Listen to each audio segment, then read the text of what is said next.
یا اللہ جی، پاکستان کے اوپر حضرت عمر جیسا عدل و انصاف کرنے والا حکمران مسلط کر دے، جو انصاف کے ترازو کو قائم رکھ سکے، جو غریب کی آواز سنے، جو بھوکے کو کھانا کھلائے۔ یا اللہ جی، غریب عوام بہت پریشان ہیں، ان کی تنگی دور فرما دے۔ اے اللہ جی، ایک ایسا حکمران مسلط کر دے جو بھوکے کو 4 وقت کا کھانا کھلا سکے۔ اے میرے مولا، ہمارے پاکستان کی مدد کر۔ یا اللہ جی، اگر عمران خان بے قصور ہیں تو ان کی بھی مدد کر۔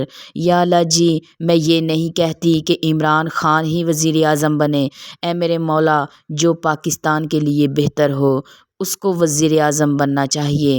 یا اللہ جی، پاکستان میں بہت غربت ہے، غریب انسان سارا دن محنت مزدوری کر کے اپنے بچوں کا پیٹ پالتا ہے، لیکن پھر بھی 2 وقت کی روٹی کھانے سے تنگ ہے، کیونکہ ہمارے حکمران اس طرح کے نہیں ہیں جو عوام کا ساتھ دے سکیں، وہ صرف اپنا پیٹ بھرتے ہیں۔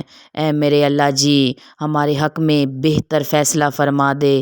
اے اللہ جی، پاکستان کو 4 چاند لگا دے، ترقی کرنے والا ملک بنا دے۔ اے اللہ جی، پاکستان کو اپنے حفظ و ایمان میں رکھنا۔ اے میرے مولا، پاکستان کے اوپر جو بھی حکمران آئے اس کے دل میں انسانیت ہونی چاہیے، وہ کوئی نیک دل انسان ہو جو غریب کی آواز سنے، غریب کا دوست ہو۔ یا اللہ جی، تو ہی ہمارا مددگار ہے، تو ہی ہمارا مولا ہے، تو ہی ہمیں گناہوں سے پاک کرنے والا ہے۔ اے اللہ جی، جو بھی میرے بہن بھائی میری آواز سن رہے ہیں وہ سب آمین کہتے جائیں۔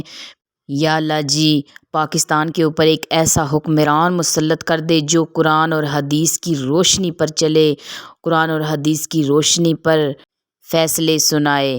ویڈیو کیسی لگی ہے کمنٹ کر کے ضرور بتانا۔ ویڈیو اچھی لگے تو ہمارے چینل نبوی وظائف کو لازمی سبسکرائب کر دیں، ساتھ لگے بیل آئیکن کو پریس کر لیں۔ اللہ حافظ۔